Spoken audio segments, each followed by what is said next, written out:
The founding of UCSD serves very well in every way as marking the birth of what I think of as modern San Diego.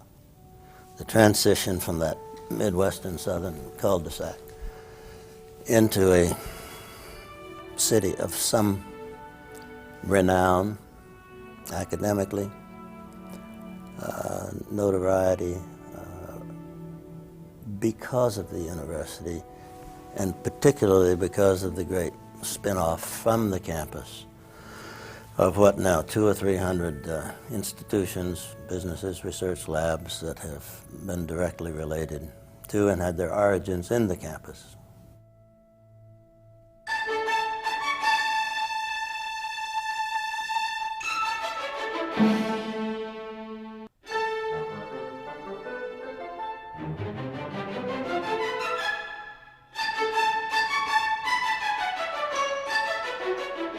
Faculty who were at the Scripps Institution of Oceanography, in a sense, were the core faculty around which the rest of the university was built, and they focused on excellence and they insisted on bringing people in who were indeed excellent.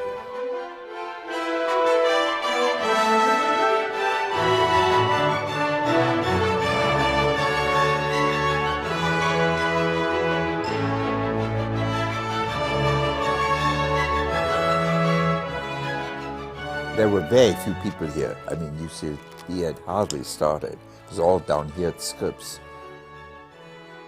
Harold Urey came at the time, and a few other people, Jim Arnold. You weren't coming to an empty field or a place where all was construction and nobody knew what it was going to be like.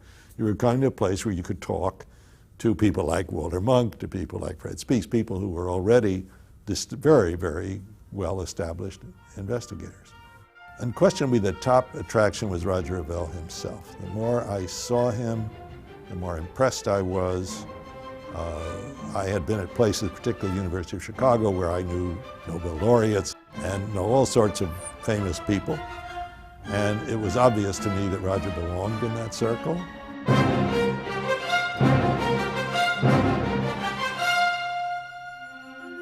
I was a young columnist on the Union Tribune, and Roger Revelle was great copy.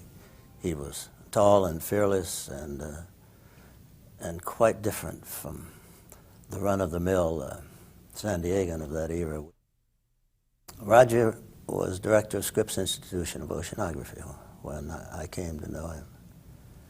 And he was outraged that his graduate students were supervised from UCLA 120 miles away. He felt the deep need for a science-related university to which they could have access. Just above Scripps Oceanography were all those nice tarry pines that the city owned. And he began his campaign. He was able to attract people with imagination who were able to visualize how wonderful it would be to be part of a new campus. They were still down at Scripps, and that when Harold Urey came, he was one of the great triumphs in getting him to come out from Chicago.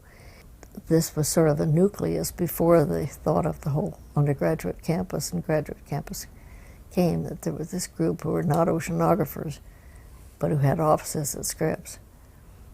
Harold himself didn't want one on the ocean side. He didn't want to be distracted. The idea that it would start as a sort of as a graduate school is almost unique in the American experience. I think it happened at Chicago, and I think it happened at Johns Hopkins, and I think that's it. And that was not generally supported by UC. Berkeley thought it was all right. UCLA bitterly opposed it. And in fact, I remember a letter they wrote that we should start as a lower division, undergraduates only, and after a few years maybe consider having upper division undergraduates. And I remember we replied that they should remember that Scripps had had PhD students when they were still a teacher's college. We weren't going to do that. Clark Kerr, the president of the university, sent down a speaker who addressed a full auditorium of La Jolla High School about what the university was going to be like. I was pleased that he even mentioned that not all the students would be white, which was, I think, in the La Jolla of those days, in some circles, a dangerous admission. A woman was coming out with two male escorts on either side, and she said to herself, "I keep telling myself, it's better than an oil refinery, it's better than a cement factory." And it was obvious that she was going to vote for it. La Jolla then was a pretty conservative group. I think the average income was pretty high, and a lot of retired people here who were pretty wealthy. My daughter, who's now a professor at Berkeley, claimed that in her school at La Jolla Elementary, she was the only student in her class that was a Democrat and the only one that didn't own a horse.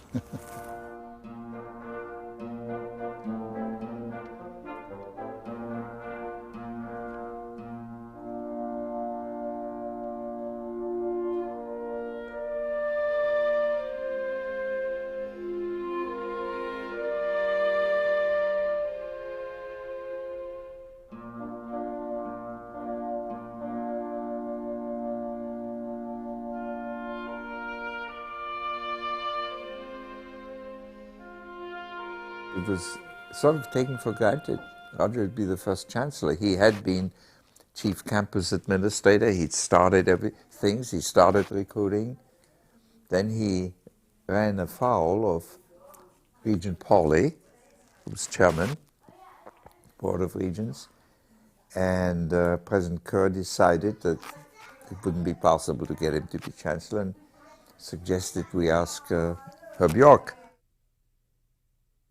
People made it clear to me in various ways that things had not come out the way they wanted with respect to who was appointed chancellor. But I couldn't say that there was a particular item of business in which this played a role. And I had good relationships with Roger himself from the very beginning. We had talks about what was happening here, who was being recruited, what his ideas were for the future, and so on.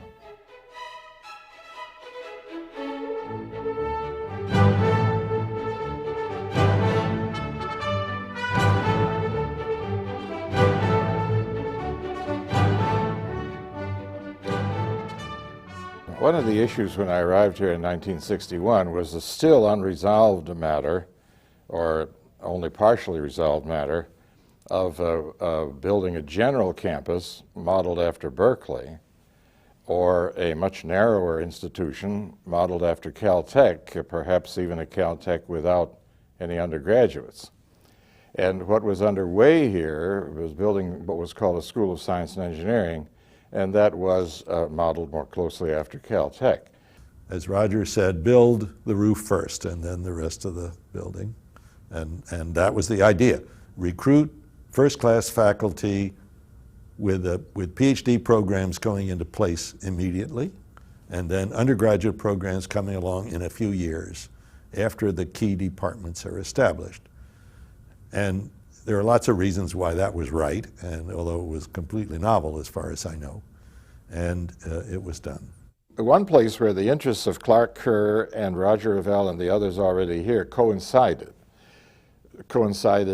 very powerfully and very fruitfully was in the notion of quality, of high quality in the faculty, and in the idea that here at San Diego we would get special attention to that, and that we would be able to start at least the science departments with graduate work and then add undergraduate work later. Those were two places where there was a coincidence between what Clark Kerr and his people wanted and what Roger Revelle and his people wanted.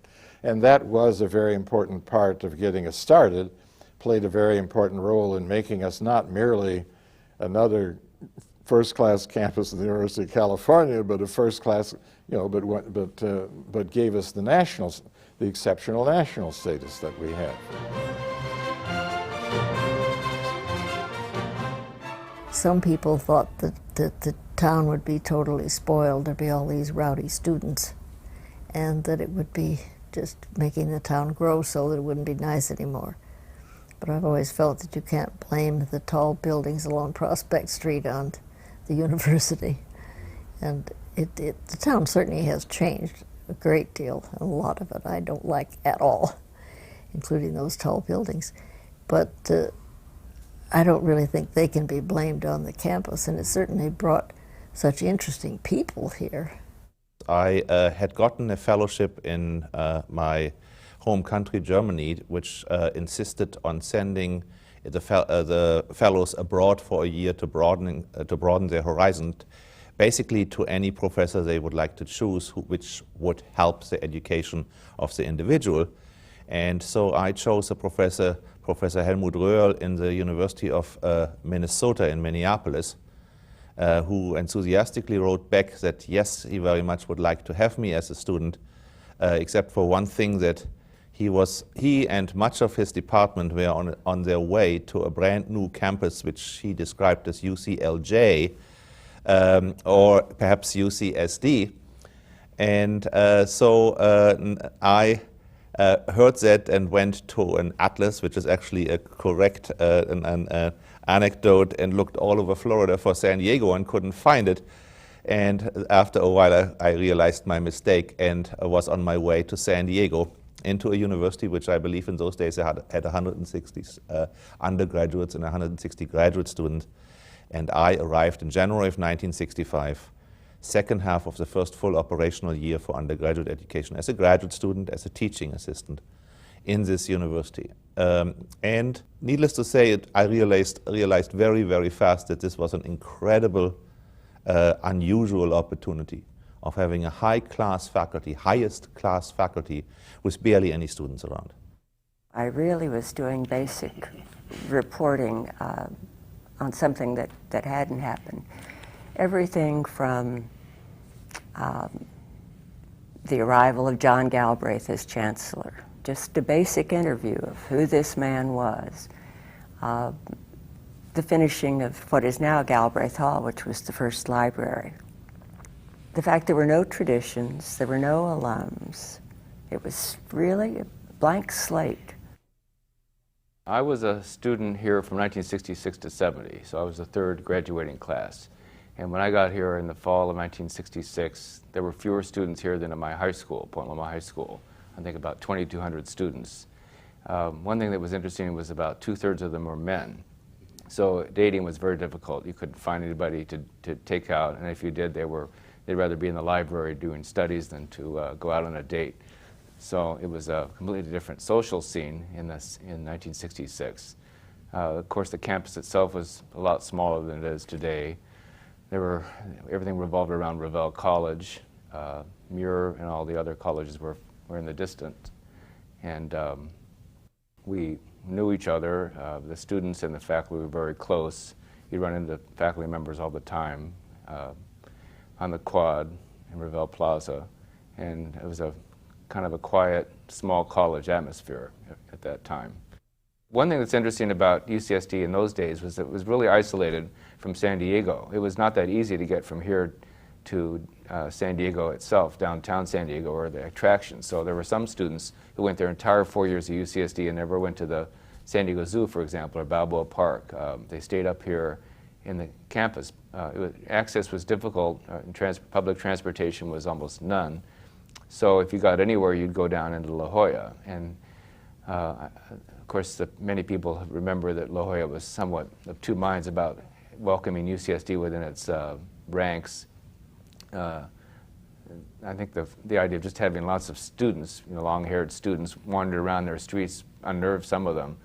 So, we'd go to the Rathskeller for a hamburger or something in downtown La Jolla, and you'd see students and faculty down there doing that every so often. The protest side of things was very pronounced right about the time I started in the campus. I never took a class from Herbert Marcuse, but he was certainly a lightning rod for the protest movement. He was sort of an elderly figure who walked around the campus. He wasn't fiery by any means, but he had a loyal following. And so Angela Davis was here at the same time, too, as one of his assistants. I was put into the impossible position of having to represent the faculty in arguing his reappointment when I really didn't have much respect for him. But I did go, I did argue his reappointment, did succeed against considerable opposition within the Board of Regents. And I remember coming back from a Regents meeting and stopping at the Marcuse house to tell him that he had been reappointed, and instead of being well received, saying, how could I possibly have doubted that that was the right thing to do, and being very disappointed. When I recently saw a documentary about that time on television, and it was described that the university was in total turmoil with no ability of doing its work, I can attest to that as one of the witnesses that that was not the case. Yes, we knew that there was lots of stuff going on the plaza, and we had to kind of wiggle our way through the people. Yes, I remember very distinctly body bags with burned people being on Revel Plaza, and it certainly moved me and made us all think. But the progress of the university as an institution of higher learning and as an institution of science, as far as I can tell, as far as I was a part of it, continued strongly during that time.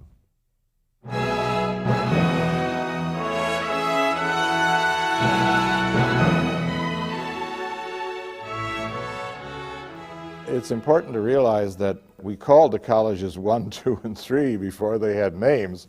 So Third College was given that name because it was number 3 in the series. Very soon, though, because of the issues of relevance and the more broader issues about diversity and race, the notion of Third College as being particularly involved with the Third World, and that meant both the internal Third World in America, minorities in America, and it meant with the Third World, the colonial world outside the university. So Third World outside the United States, so Third World in the most general sense. And with the idea that faculty, students would be there'd be a focus on diversity, and that the academic and the teaching and research program would also have a focus on Third World issues, again, both internal and external. Diversity came to San Diego as a surprise.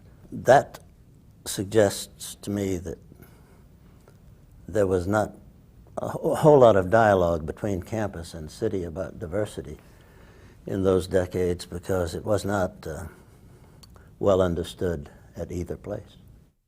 On the matter of Herb York hiring Joe Watson, that was a very solid move and an early move. I would say one of the main matters was the opening of Third College at that time, now Marshall College, because you had 2 colleges prior to that, Revel and Muir, but now you introduced a third college, which had a very strong social as well as academic thrust.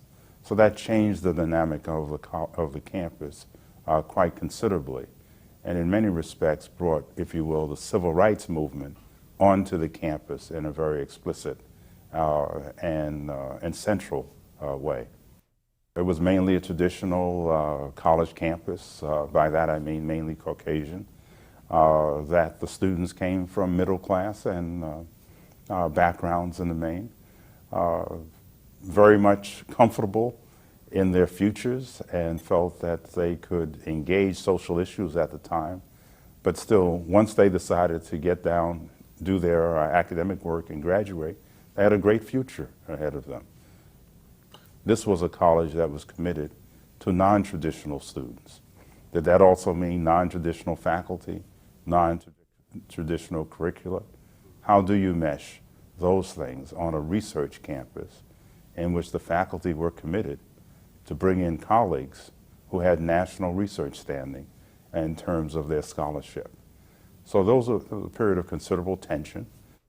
I think most definitely that, and you can look at this as good or bad, but it certainly was an outgrowth of the 60s turmoil, the efforts of society to try to come to grips with problems that were long ignored or certainly not solved, and certainly not solved today.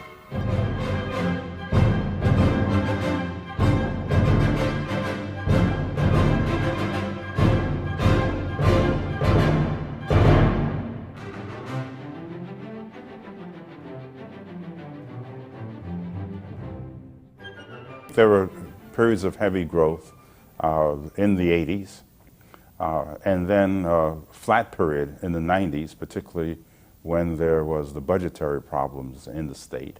And of course, now we're going to enter a very rapid period of growth. I think one of the other changes that has occurred, particularly in the 80s and 90s for the campus, is that our nature has changed, particularly with respect to attractiveness to students. The early period of the campus, we were relatively narrow in major offerings and also what we offered for student life. And beginning in the 80s, that changed. We became a more comprehensive and complete campus, both in academic majors and courses, but also in terms of facilities and programs for students. I think there was a sense of community, but it wasn't a community in a sense of some of the Ivy Leagues or some of the older schools where the entire institution feels a sense of affinity for it. It was very, very much at a college level, and even within Revelle College, where I went, there was this, sub-communities within the school with the commuter students, with those who lived in certain residence halls, those who were involved in athletic programs, those in some of the academic environments. So communities were much smaller, from what I recall, back in the 80s. So there were, when there were events like the Campus Unolympics, even at that point, we didn't compete for some UCSD overall goal. It was this college versus that college, and there were 3 or 4 events every year that really brought a college together as a whole. And so that's what I recollect from a sense of community. It wasn't this institution-wide sense of belonging. The watermelon drop was probably the one thing that we looked forward to every year, and I actually tried out for it one year.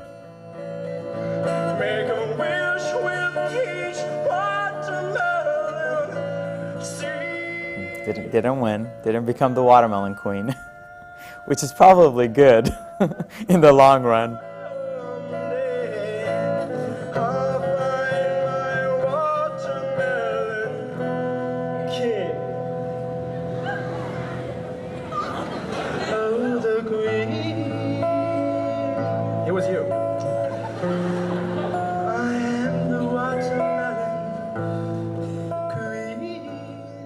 It was one of the great things that we did at Revelle College, but that was really one of, the watermelon drop was a campus-wide event.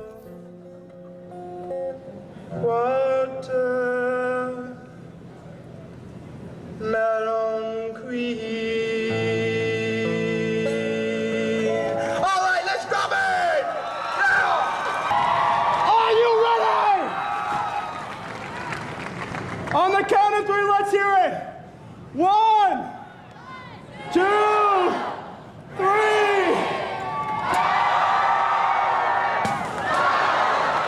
Yeah!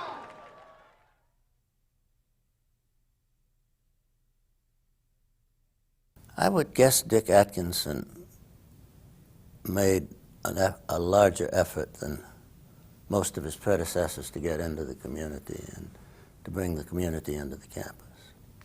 When I got here, I realized just how early it was in its development. I mean, there was hardly any administrative structure to the institution. The notion of the organization of vice chancellors, deans, schools, and the like, there just hadn't been time to develop. So we didn't look like the traditional university, and we still don't look like the traditional university, and I think that's an advantage because it's permitted us to be very innovative in the way the institution developed.